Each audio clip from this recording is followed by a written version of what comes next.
Good afternoon, good morning, depending on where you are in the country. Thank you to Naval for having us and having the opportunity for JAG, Navy JAG and Air Force JAG to have a career panel or panel today where students can ask questions and just have an intimate setting for getting whatever you need from this presentation. And essentially the focus is about public service. And obviously you all are in law school and you're considering which direction you want to take from here. And so today we just want to give you a little insight into what the world of JAG looks like, because if you're not from a military background or know someone who is currently a JAG, it can all be kind of ambiguous. So we're here to answer your questions. I think it's 44. I'm a person here. So this is a great opportunity for you to ask questions. We're here for you. So today on our panel, we have Major Campbell from the United States Navy, Air Force JAG Corps. And we also have Lieutenant Taylor Haggerty, who is from the Navy JAG Corps. And I'm also from the Navy JAG Corps. My name is Lieutenant Iman Lyons. And I was once in your position sitting at a Naval conference, albeit not virtual, but had a great time and made great friends in Naval. So shout out to the DC area law schools. So I will go ahead and turn it over to Major Campbell first to do her introduction, and then we'll roll over to Lieutenant Haggerty. Thank you, Lieutenant Lyons. So happy to be here with all of you. Thank you so much for attending. I'm not sure if I saw any of you all earlier during some of the moot court competitions, but I always enjoy, I've been involved several years now with being a part of NAVALSA from the recruiting standpoint. This is always my favorite event for the year. So I've been in the Air Force now for 8 years. I started out, like we all start out, as an assistant staff judge advocate, where we prosecute cases. So started my first 2 years as a prosecutor, then spent 2 years as a defense counsel, 2 years as an appellate defense counsel, and I'm currently the chief of recruiting stationed at the Pentagon. I'll be transitioning this summer to be a deputy staff judge advocate out in England. So over. Awesome. Lieutenant Haggerty.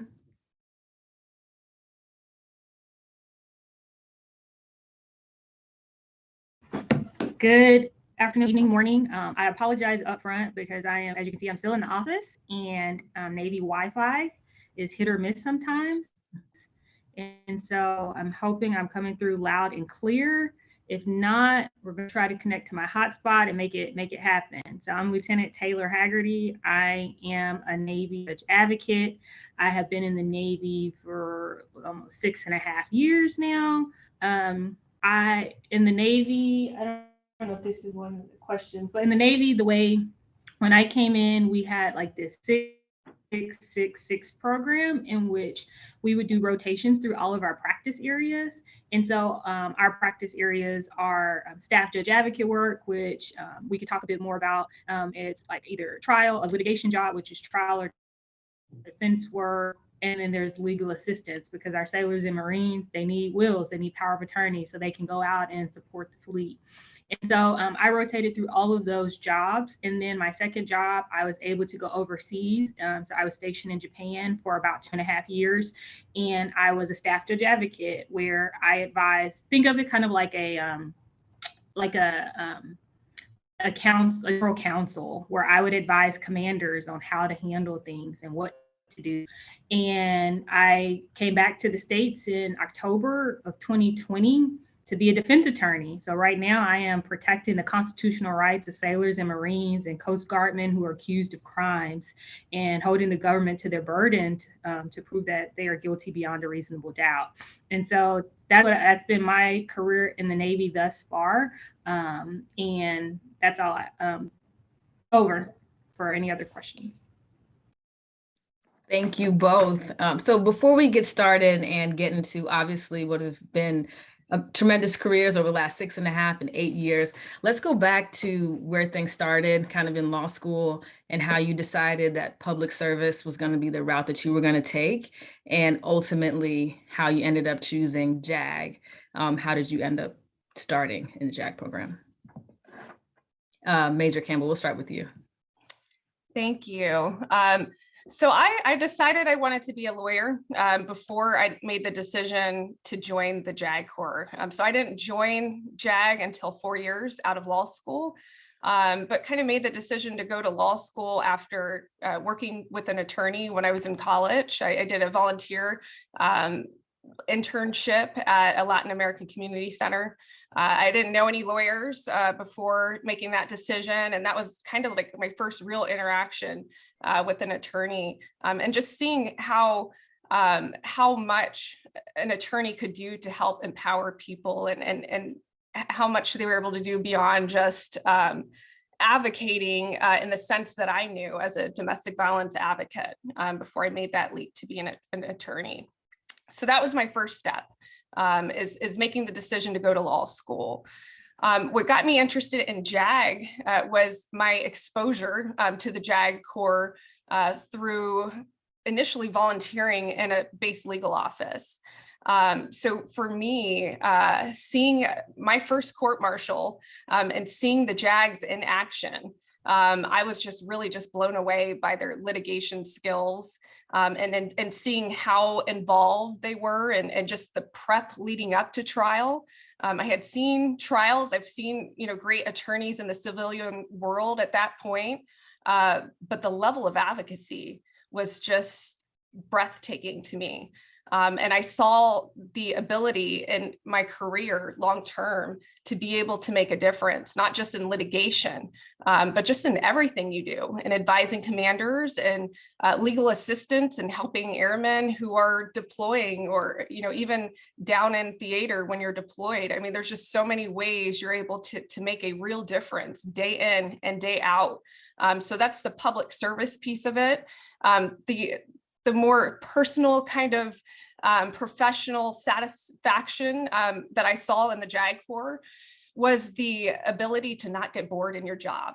When I was a civilian, it's kind of day in, day out the same. It kind of starts to get a little routine. And in the JAG Corps, I mean, we change assignments every 2 years, but even within those 2 years of your assignment, it's just, there's constant challenges. You're constantly doing different things all the time. I can't tell you what I'm doing every day. Each day brings a new type of experience and challenge. And that's one of the things that I've really enjoyed so far in this journey. And just also too, moving around to different locations has been just a great experience.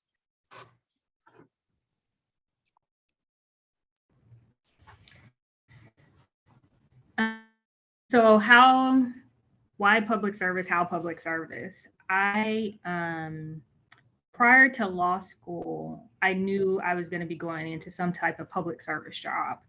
And it started, honestly, just back being a little girl, not even appreciating the traits and characteristics that my mom was developing into me that later turned out to be like, this is why I enjoy public service. And so I just remember at a very young age being upset Saturday mornings because instead of sitting at home watching cartoons, eating cereal, we were up in downtown Dallas feeding the homeless.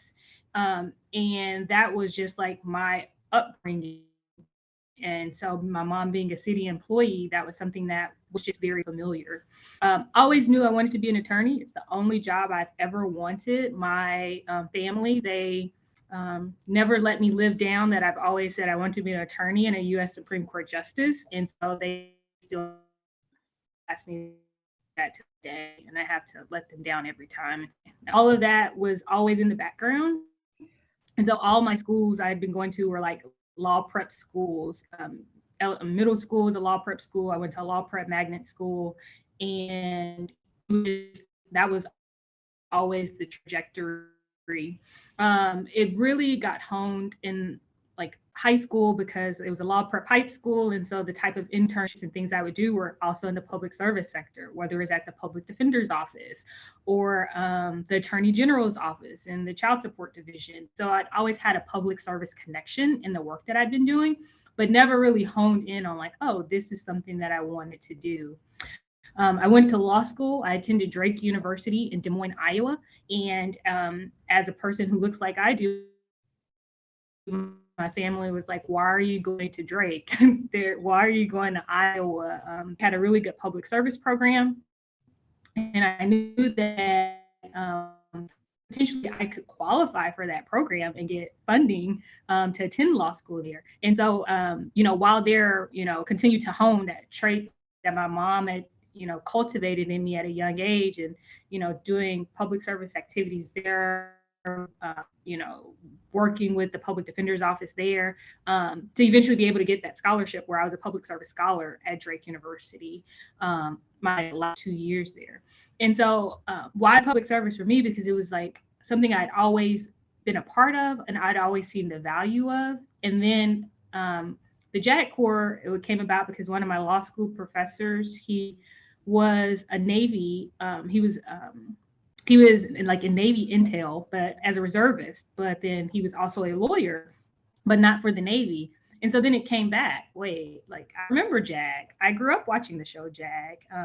This is something that could hit those wickets of the things that I was already doing with public service, something bigger than myself, serving my country.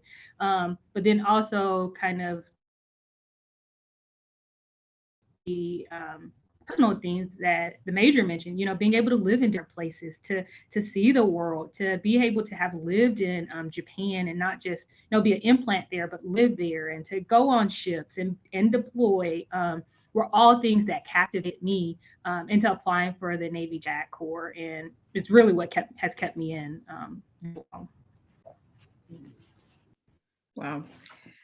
So did either of you have any hesitations during the application process? Of course, it is competitive. It's can be challenging. And for someone who's not from a military background, the idea of moving every 2 years might not be that attractive. But to that point, was there anything that you were hesitant about to start, and how have those things kind of been since you've been in? So I think that the one thing that made me just a little bit nervous, because and seeing from the outsider looking in and just seeing the level of responsibility that some of the new JAGs were given, that was the one thing I was maybe a little bit nervous about. Is just, oh my goodness, kind of, I was a civilian attorney, but I was not practicing criminal law. So it's like, oh my gosh, are you sure you want to, just throw me into a preliminary hearing, a Article 32 on my own, a pretrial confinement hearing? So having some hesitancy and taking lead and taking in on these, what seemed to me to be very big challenges, which was a lot different than my civilian experience and during my legal internships, during law school and clinics.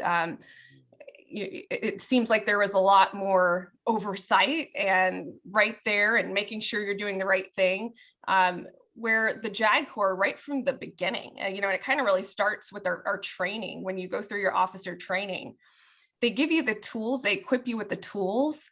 They give you all the foundation, but you are entrusted to be an officer, a leader, and you're given a lot of responsibility from the get-go. So there were many times I went into situations with a little bit of hesitancy.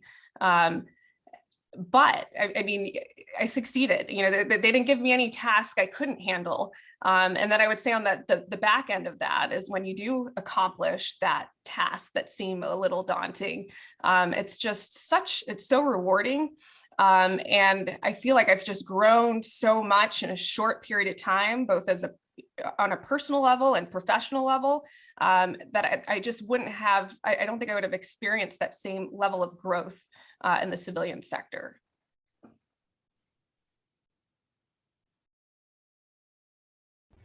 So in the application process, I did have a hesitancy. It was not the travel, because my mantra when I decided to join I applied for the Navy and the Air Force. My mantra was, I'm young, I'm single, I want to see the world. And I knew that the JAG Corps, as the major just mentioned, allows for great responsibility in practice is. And like they, you know, especially in the Navy, how it used to be, we were kind of transitioning a bit away from it. They would just throw you right in, and you were immediately like lead counsel on things. And so I was like, this is something I want to do. I want to get this experience. I'd love to live in another country. And so those are the things that drew me in. The hesitation was like, I am pretty physical in being able to do like physical activity, but then I was like, no, the physics of the end of things that we had to do. That was something that I made it probably bigger than it actually is. If you're considering that, if that's a hesitancy, I'm confident you'll be able to accomplish it. Specifically for me was the swim portion. For the Navy, we do have to do like a basic swim qual. And being from the South without much water or pools, like swimming was not something that I was comfortable with. But I did take some of the steps before joining the JAG Corps, before going into officer development school, where I was in some swim lessons somewhere to be able to try to get as comfortable as I could with some of the physical components.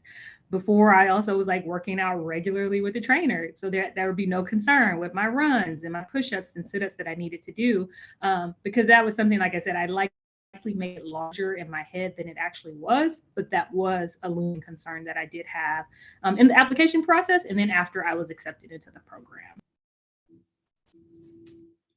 And you both in your responses mentioned training and that you were given specialized training once you got into the program, whether it was officer development school or officer training school. Can you give the participants just kind of a quick overview of what that training looked like as it pertains to legal training, but also being an officer in the military, because it's twofold when you join the JAG Corps, right? You're an officer and you're also a lawyer. And that's a little different than civilian jobs that participants may have seen in the past or maybe looking at as well. Yes, absolutely. So your initial training is twofold. So you have officer training school, which is 8 weeks down at Maxwell, Alabama. So that's the training you go to. That's the military focused, non-lawyer specific training.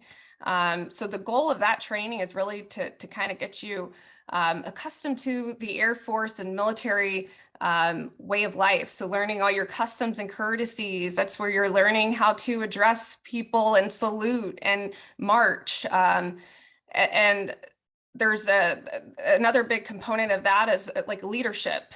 So they have both physical and then also academic as well. And then there's also a big academic portion in just learning military history and that sort of thing. A lot of team building types of exercises. You'll do a little bit of a lot of bit of kind of the, making sure your clothes are folded correctly and lining up a certain way to get your food from the dining facility. And I mean, it gets, when I do some PowerPoint presentations, I always put up the photos of like, you literally have to stand in a certain location and approach with your tray in a certain way and sit at the table. And it's really just to instill the following the orders and paying attention to detail. So you have that initial 8 weeks. And then after that, you would go to your first duty location. Work there for a couple of months, so you kind of get accustomed to the office and start doing some of the legal work. And then you head off back to Maxwell, Alabama to attend a 9-week training course that is JAG specific. So learning how to practice law in the military. So that consists of a couple of weeks of learning civil law, and then it's like 5 weeks of military justice, and you'll have like a mock court martial and discharge board. And then the last week is learning operational law, and there's a mock deployment built into that. It's like I think the whole block is like about a week and a half. Nowhere near as intense as law school.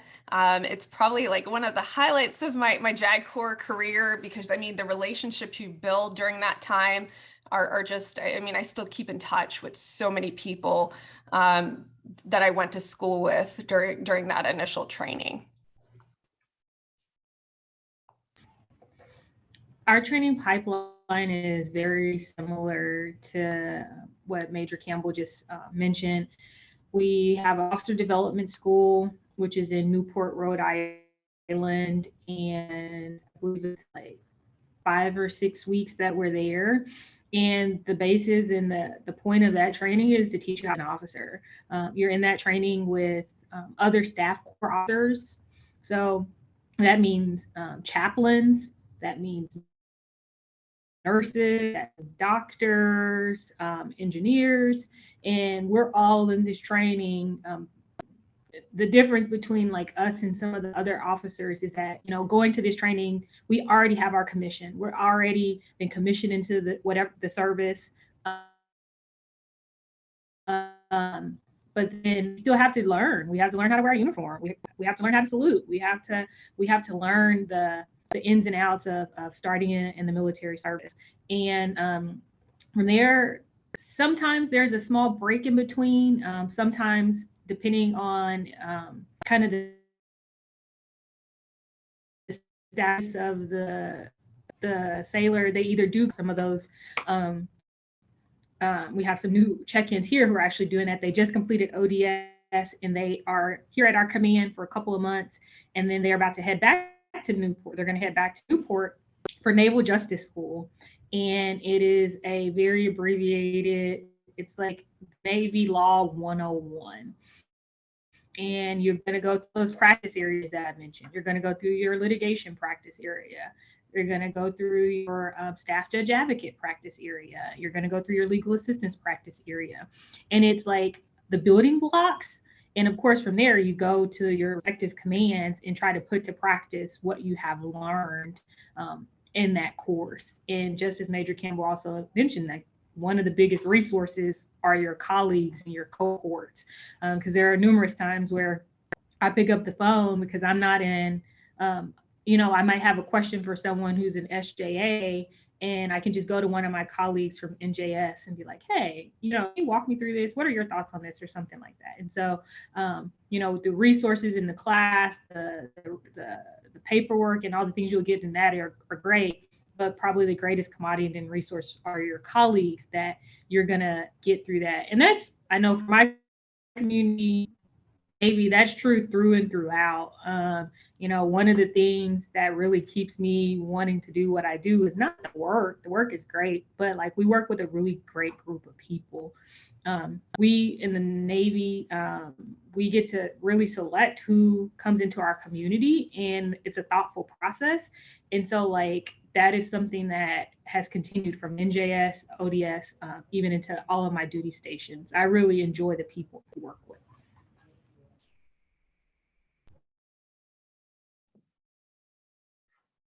You guys have clearly had amazing careers, it sounds like, and starting with the training and the importance of keeping your network intact and working as a team. That's very, unique to the military, to really have to rely on that. Can you both just speak to very quickly, like the highlight of your career? What's been your favorite assignment? And then we'll roll into some advice, practical advice for the students who are thinking about applying or have already submitted applications. So I feel like I've had highlights at all of my assignments. It's so hard to pick, but I guess I'll share a fun one. So when I was a defense counsel, and this also just kind of captures, what I love about my job and how we're able to make such a big difference. When I was a defense counsel, the case I highlight, and I've had several felony level cases, murder cases, rape cases, robberies, all kinds of cases I've had the opportunity to try. But one of my favorite ones was a shoplifting case as a defense counsel. And what I love about what we do is, the people we're representing, we're representing airmen who have served their country. Many of them have deployed. Some of them, have severe PTSD or, whatever the case may be.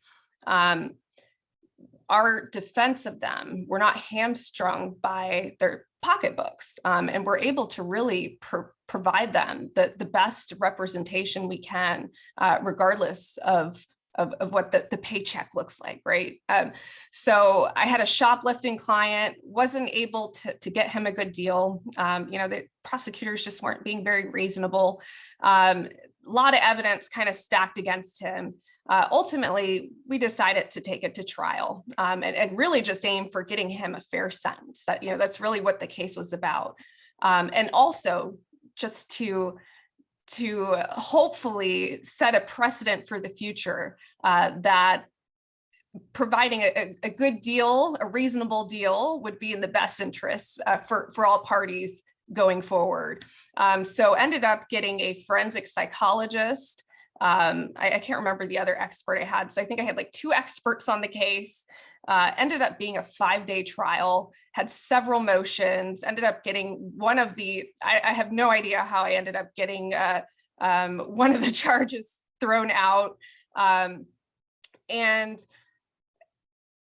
while they were pushing for 2 years, I can't remember what it was, the members of the panel were just blown away why we were there at a general court-martial for a shoplifting case, and ended up getting him a very fair sentence that was less than what we would have pled to. So it was just, for me, that was just a great experience, just to again show how I'm able to put my heart into every single case, regardless of what it is. I also had a Supreme Court case, so that was pretty exciting, and have my name on a brief. I did not get to argue, but just being a part of that case as an appellate defense counsel was really rewarding. Appellate defense counsel was probably my favorite assignment, just because it was seeing everything from a bird's eye perspective and seeing all the ways I could have been a better trial attorney, and just really digging into the law. It was just a really, really fun assignment.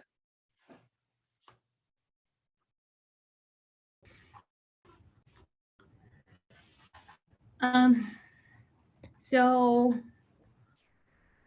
I'd have to say my tour in Japan, I only have 3. I'm on my 3rd one right now. My tour in Japan hit all the wickets of making it a great tour. And that's not just the professional, but it's also the personal. Because, as most corporations and jobs are trying to really hit now is like work-life balance. And in Japan, in the job I was in, I was trusted in a senior leadership position as a junior officer. I'm still a junior officer, but like more junior than I am now. Officer, in which I ran a department. I trained new attorneys, and I was trusted by senior officers to provide legal advice. Like I was a staff judge advocate. Like they would come to me with questions about how do I handle things? Jag is this right? Should I be doing this? What's your recommendation? And I was able to not only foster that level of trust with my principals who I provided that advice to, but then also my actual command who I worked for, my captain, he trusted me with everything. As a very junior lieutenant, I was in a department head position as a second tour judge advocate. And so professionally, that was great. I got a great broad breadth of work experience, but then personally, it was tremendous as well. I got to live in Japan for 2.5 years. I got to travel tremendously in Asia. I was told often that my leaders were living vicariously through me, because just about every week I was in another country. And I was able to do that and still do my job well, and be recognized for that. And then it was great to be able to not just be in a foreign country and not just isolate myself in the military nexus, but I fostered relationships in that country. I've been doing stand-up comedy for years now. I started a comedy show in Japan with locals, and we had people coming out to it, and it was just it hit all the wickets for a great tour. In addition to, I had a very great group of friends there who life was normal, even though we were in this foreign country, away from family, for however long we were there. So I was very thankful for that tour. I was very thankful I was in Japan, not during a COVID environment, but it was absolutely a highlight for the professional and personal reasons and the things I was able to do there.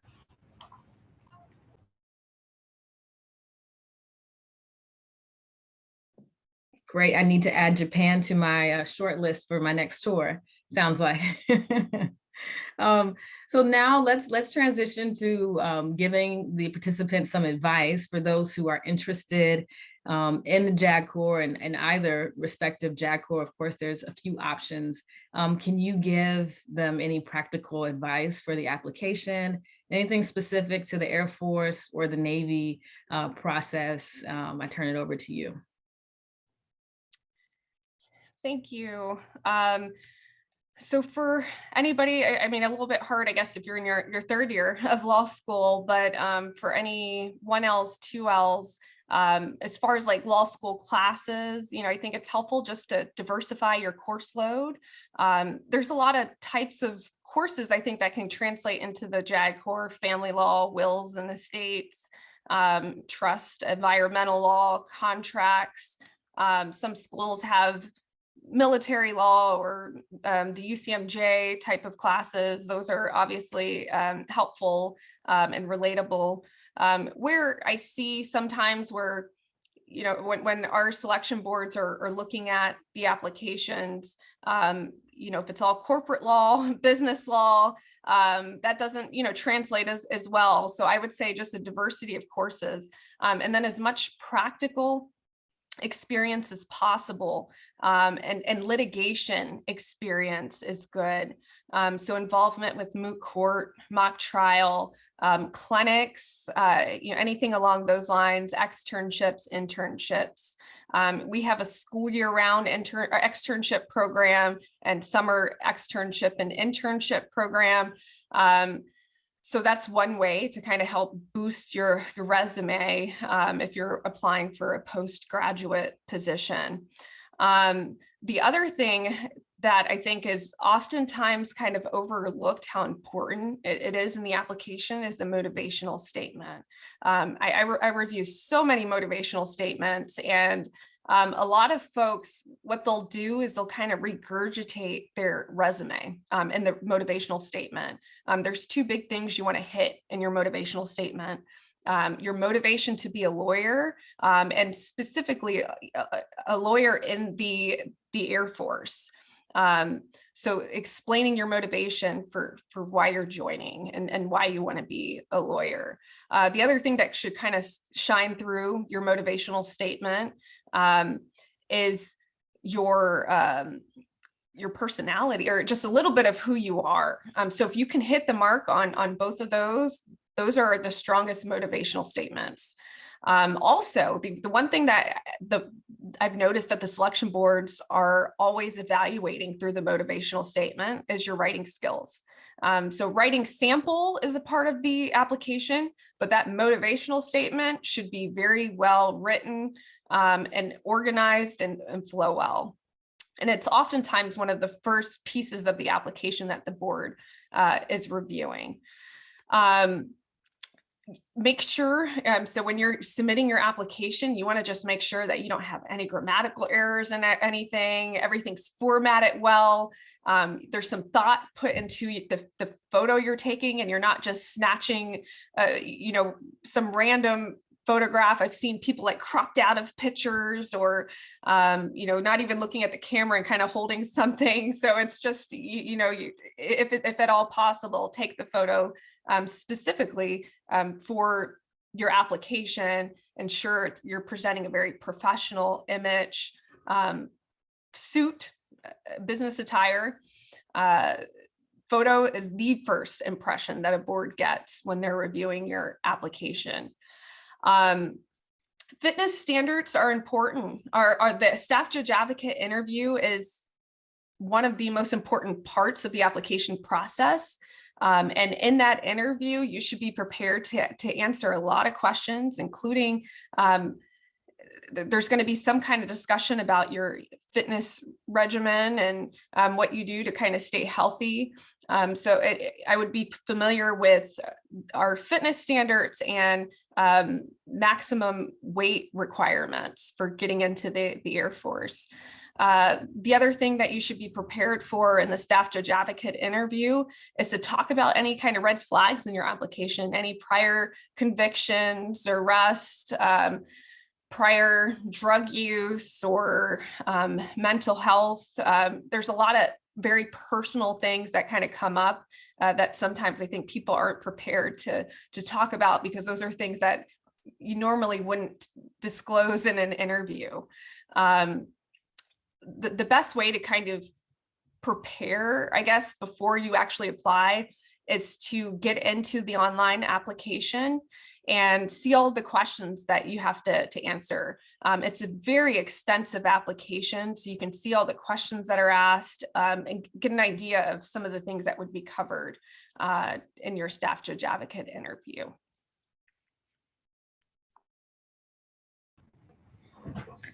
I want to pick up where something Major Campbell indicated was about, ensuring your personality comes through. And so that's a big part. And of course, we're like, this is an application for a job, but the Navy JAG Corps, and I believe the Air Force as well, we are a part of our interview processes for those that we want to bring into the community.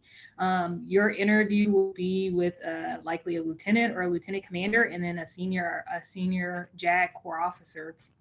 And it's because in the Navy, we're the only community that does that. We're the only community that goes out and does our own recruiting and then does our own interviewing, because we take it very seriously about bringing who we want to bring into the community, because it's the people a lot of times that keep you in the places. And so like that goes to, of course, academic performance, of course, doing those things that make you stand out as a great law student, but then also like a good person. And so, whether that is some of the things you do in your community, something that probably stood out for me in my JAG Corps application was that all through law school, I got to law school and I decided I want to start an annual community Easter egg for my local community. And people at my school would donate things, and it became this really big thing by the time I left, where we'd have like hundreds of people coming out. But then that shows like, okay, she's interested in public service as well, like as we already know, but it's not just like this law public service. She actually cares about the community where she plants. Like there could be someone who goes to a community, one of our communities in the Navy, and will hope to have that same type of character and bring those same things forward for us. And so something that we look at is the whole person. What are you doing academically, professionally, but then giving us some insight into who you are. So highlighting that, whether that's in the application, through your motivational statement, through your letters of recommendation, having a broad breadth of people who are writing letters of recommendation. It doesn't always have to be just your professors. I had the guy who led my Bible study group write one of my letters of recommendation, because he gotten to know me. He lived life with me. He knew Taylor the person, not Taylor the law student, Taylor the young lady who's trying to get in the JAG Corps. He knew me. And so highlighting the whole person. I absolutely agree in regards to the motivational statement. So in full disclosure, I applied to the JAG Corps, the Air Force, and the Navy twice. I got rejected from the Air Force twice and the Navy once. And the second go round, I had a former teacher who was a Army JAG review my packet. And she helped me tremendously with my motivational staff, whether it's going through reaching out to maybe a Lieutenant Lyons and say, hey, I have a motivational statement. Do you know if there's someone who might take a look at it for me, or who might read my packet? I've also done that for potential applicants and provided some, some tough, but some great constructive feedback along the way. if you don't get in, keep applying if you want to. Like I said, that was me. I didn't get in, and I applied again. And if you get in, but you're an alternate, there's hope, because that was me as well. So on my last application with the Navy, I was like, we'd love to have you, but you're an alternate right now. And of course, like, okay, what does all this mean? Like, what's going to happen? And then, everyone tells you, well, the alternates usually get in. But there was a lot of uncertainty on my end, because like I'm studying the bar, I need to figure out next steps. I had a potential job in China teaching at a university, not even potential. I had a legit job teaching in China at a university, and I was still an alternate for the Navy. And I had to decide, which would I rather say. I want to say I don't want to miss that opportunity. And I had to let, and it worked out, but I pursued that still being an alternate. So, if you don't get in, you want to get in, keep trying. And if you get in as an alternate, all hope is not lost, because, I am a testament to that as well. If you can, and apply for internships. Internships are a great way to see if this is something that you'd like to do, because it's not just us in this panel and these square boxes giving you these kind of ins and outs of our experiences. You'll get to meet my colleagues, you'll get to meet my boss, you'll get to meet the judges, and you'll get to see the actual community in the area and see if this is something that you want to participate in. And so those are some of the tidbits that I have for those in the application process or considering applying. Thank you both. As they both highlighted, don't give up. The application process, I know specifically for the Navy, people apply, my colleagues applied, multiple times. And that's just kind of the ebb and flow, because there's so many applications. So don't be discouraged if, you have to apply more than once. And like the panelists have mentioned, continue to just do good work in your community, do things that are different, and that'll make you stand out. And definitely have somebody, I agree, I had someone read my motivational statement and made significant revisions, and I thought it was perfect. So definitely reach out, because it's a tool that a lot of applicants use. So it is 7:45. I want to leave some time for participant questions. So I'll go ahead and open the floor and just allow the students to chime in if you have any questions or things that we haven't covered.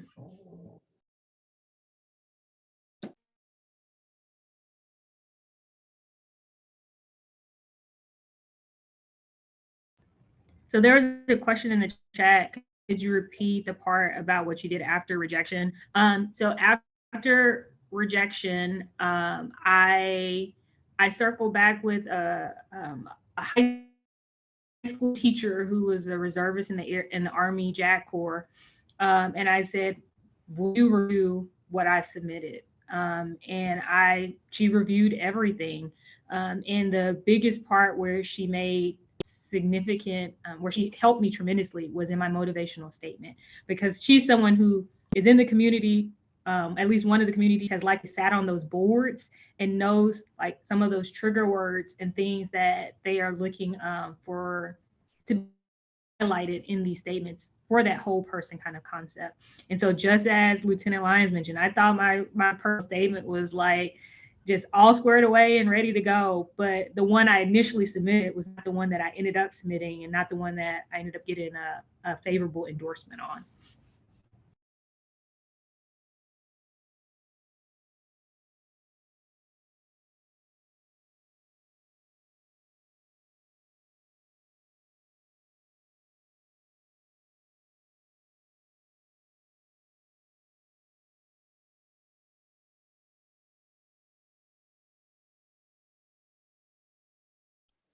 I actually have a question, if that's okay.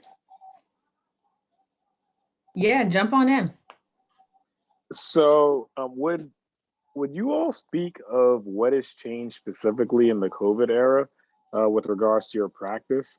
I mean, I only say that just to say, I know interning for me, it was a little bit different with the ability to go into court and things along those lines with COVID obviously impacting that. So I just wanted to know, with your positions, how has COVID impacted what you do on a day-to-day basis?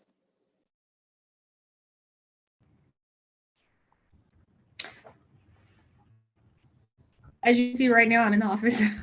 And this has not been the case prior. So COVID happened when I was in Japan, and it was when the world in general was trying to figure it out.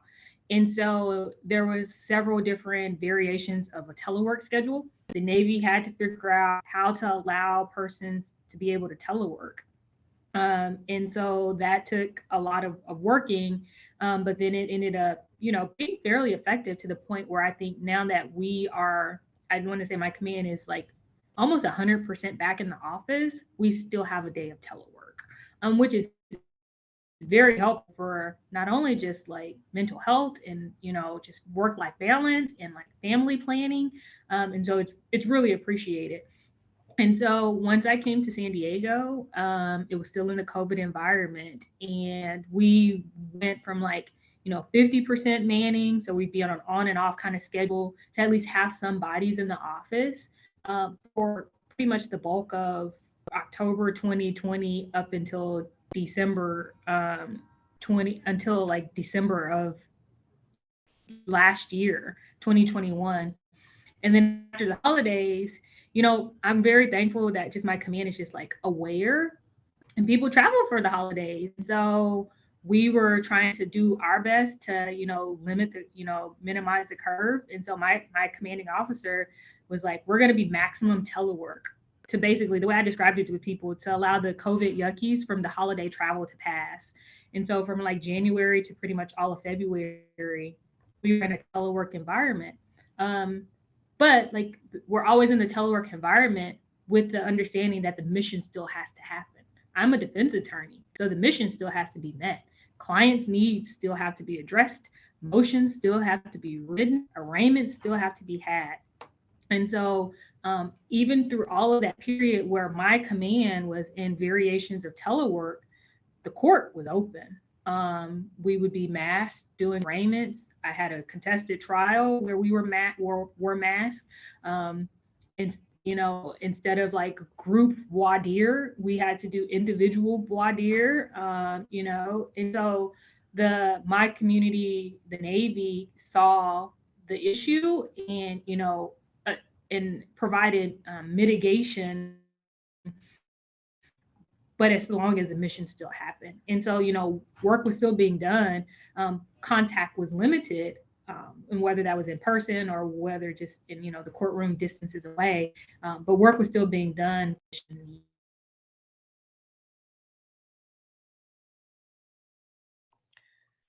So I think probably very similar to the Navy and other services, and just adjusting and adapting. What I've seen, at least, because I manage our internship program and externship program, we have people all over the US. A lot kind of varies on what part of the country you're in. So there were certain parts of the country where folks were back in the office full time a lot sooner than others. There's still hybrid going on in a lot of different pockets. I'm at the Pentagon. We're hybrid. I know the offices in the NCR and the National Capital Region, same thing. I think most of our offices are kind of hybrid situations. But I was just down in Alabama, and they're fully operational down there at the Jag school and Alabama in general. And that's just, so again, I think it just varies a little bit depending on where you are. But I'm not, all the offices that I've been dealing with, I'm not tracking any of our offices that are fully remote. Everybody's either hybrid or back in person full time.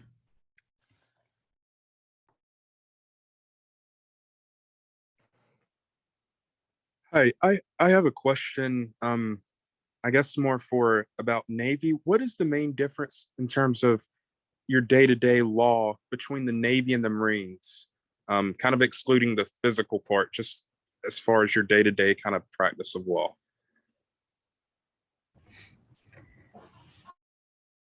So I'll try to answer that as best as I can. It depends on the job. So the Marine Corps, you're a Marine first. In the Navy, I'm a sailor as well, but the Marine Corps, being a Marine first is different than being a sailor first, because that means, you know, in the Marine Corps, they could be in jobs where they are not practicing law at all. They could be leading a battalion. They can be, and so sometimes they go back and forth where they're in a job where they're practicing law, and then their next job, they are not practicing law. So that's one of the biggest difference. Like my day to day, regardless of the job I'm in, I will be practicing law to some extent. There are some outside of the, you know, practice of law jobs where you're like an aide for an admiral, you do some fellowships, which uniform I'm practicing as a lawyer. And so then in the Marine Corps, it's very similar to kind of the Navy. Either you're a staff judge advocate, and so then that's going to look like a staff judge advocate type of work. You're going to be advising some type of a commander on actions, or you're a litigator. So you're a trial or defense attorney who's in the courtroom writing motions, similar to what it looks like for me as a litigator in a litigation billet. And so at first, it's if what is this Marine in a specific Marine job, or are they in a JAG or in a lawyer job? And then after that, it should look, you know, fairly similar. Whether it's on a deployment, you know, I went on the deployment where we had a Marine JAG on the deployment. Our jobs looked very similar because we were staff advocates on this deployment. And so, you know, it can vary from just region, as with a lot of our jobs, but as long as they are practicing, it should be similar to a practice area in the Navy. Thank you. See, someone had a question in the chat about age limits, so I'll turn it over to you. I believe for the Navy it's 42, but Major Campbell, I'll turn it over to you.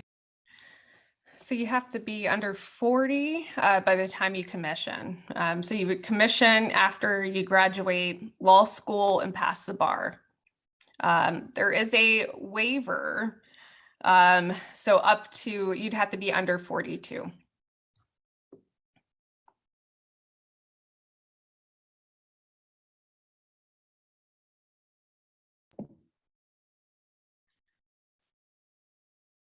Any other questions? We have about 5 minutes left. So one final question. And if the students don't have one, I have one to close on. I have a question. All right. Thank you. So, from y'all experience, have y'all been exposed to any, I guess, coworkers that have transferred branches, such as maybe they were Army and they want to be in JAG in the Air Force or the Navy? And if so, could you speak on their experiences, or was it an easy transition for them?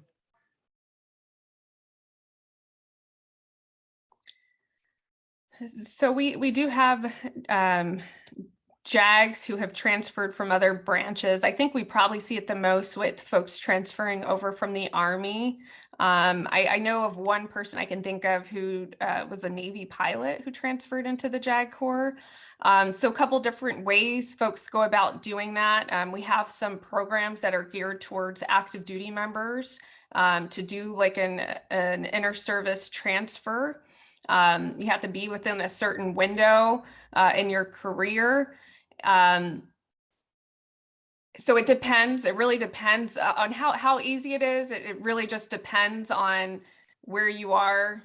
If you're more senior, if you're coming in as a senior 03, so in the Air Force captain, or above, like you're looking at a majors board, it's going to be very difficult transition career-wise for someone. Taking that out of the picture, I mean, it's just extremely competitive for folks coming in through one of those programs, either funded legal education or even just the inter-service transfer. We just don't accept a lot of inter-service transfers. So it's extremely competitive, you know, maybe more so than our regular direct appointment program that law schools and practicing attorneys apply to.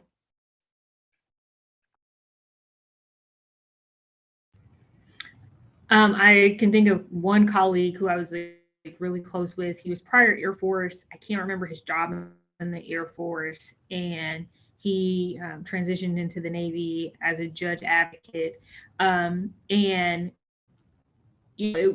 when you do transition, your time in your original service transitions, to some extent with you. And so that was a benefit to him. He already being a part of the military aids in somewhat the transition.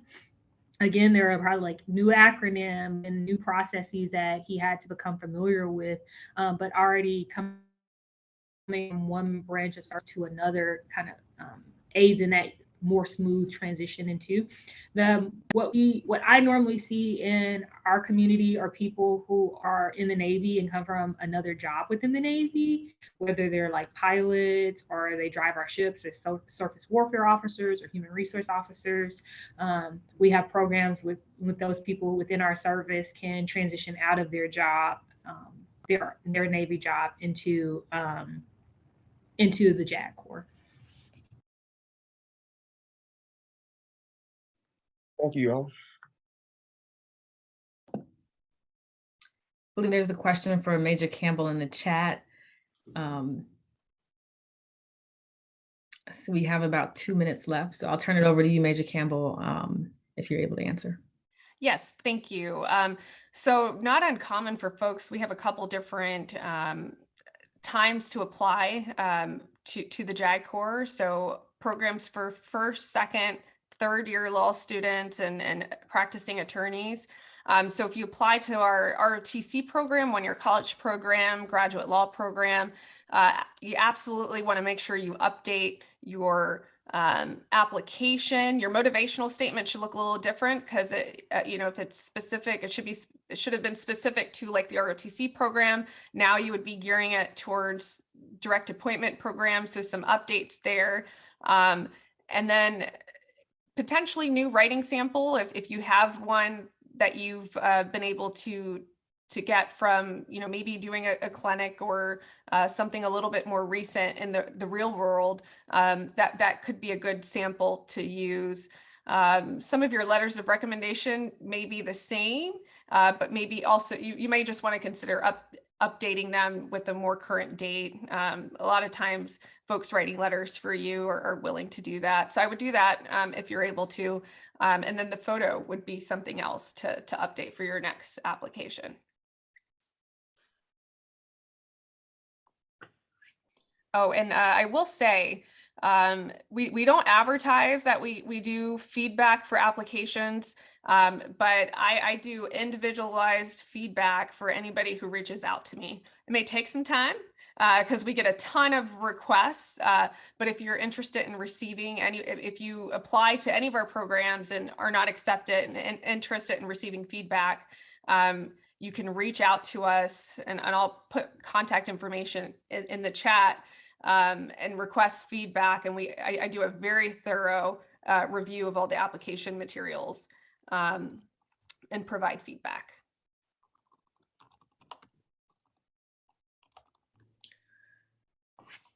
There's another question in the chat. Do JAG officers have opportunities to do details outside of their normal responsibilities in specific fields like legislative counsel or legal for healthcare? I know there are some jobs outside of our community, like I said, fellowships. One I am familiar with is like the White House Fellowship, the White House Fellows Program. It takes some work to get to the community being okay with you being out of pocket for however long that period, most of them are about a year. But we have had some success within our community with JAGs being a part of some of these fellowships. Some of them are actually where you are out of your job where that's your duty station. Some are just in addition to your everyday job, some are in addition to your everyday job, part of the fellowship. So there are some opportunities, but then also like you can be creative. We are lawyers, you will be a lawyer. And so, you are your best advocate. If you don't advocate for yourself or ask for something you want, your answer is going to be no because you didn't ask. And so if there are opportunities, this is where mentors come into play, talking with a mentor, is this something that you think the community would support? And if so, routing the package to see, because the worst they can tell you is no. But there are some opportunities that JAGs have been able to participate in, or duty stations they've been able to do that you're not practicing law. One in particular is like the White House Fellowship Program. And I think so similar opportunities in the Air Force. Right now I'm in a non-legal job, doing the recruiting, which I mean, just an amazing experience. For 2 years, I get to just talk to a bunch of law students and attorneys and constantly talk about what I love about the JAG Corps, and then just managing the different programs that we have. So something completely outside of the law for a couple of years. And then I have a very good friend of mine is right now, she's heavily involved with BALSA. I think she did the panel last year, doing the White House fellowship right now. So a lot of great opportunities. And then we also have LLM programs where we send roughly 30 JAGs a year to get their LLMs in a bunch of different areas: contracts, air and space, environmental law, military justice, international law. So folks going into those positions, and I think the question might have been like outside of law, but that's just another like kind of cool opportunity to go back to law school and be a student again. So lots of great opportunities outside of maybe what you would normally could think you would be doing in the JAG Corps. And I know you specifically mentioned like legislative. I believe there is a bill at OLA, Office of Legislative Affairs. I think a lot of those are senior officer billets, but there are also billets like at the White House, apart from like the White House Fellowship Program. And you're probably doing some type of legal component, but it's still a bit different because you're in legislative affairs or you're at the White House.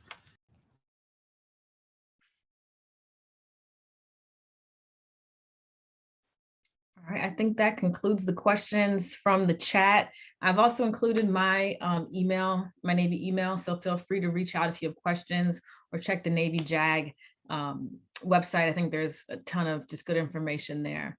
If there's any if our panelists have any closing remarks, feel free to make them now. And I think that sums up our panel today. Lieutenant Lyons, thank you so much for being an excellent moderator. Thank you all for bearing with us, and hopefully this was helpful. And then again, feel free to reach out if you have any questions. I occasionally hold virtual information sessions. So if you're interested in attending any of those, just, again, reach out to me via that Gmail account, questions on our internship, externship programs, anything along those lines. Best of luck to you all as you finish your law school journey. Utilize your resources. You Lieutenant Lyons is a great resource. Mr. Campbell, and anyone you're meeting in these communities, utilize your resources, ask the questions, because that's what we're here to do. We're here because people answered our questions, and we're paying it forward doing just that. So best of luck to you all. Thanks, Lieutenant Lyons, for moderating and putting on. Thank you, panelists. I appreciate your time. I know it's late here on the East Coast, and kind of near close of business for you on the West Coast. Nabalsa, thank you for having us. It's always a privilege to get to speak with you and to work alongside this wonderful organization. So thank you all and have a good evening. Bye, thank you so much. Mm-hmm.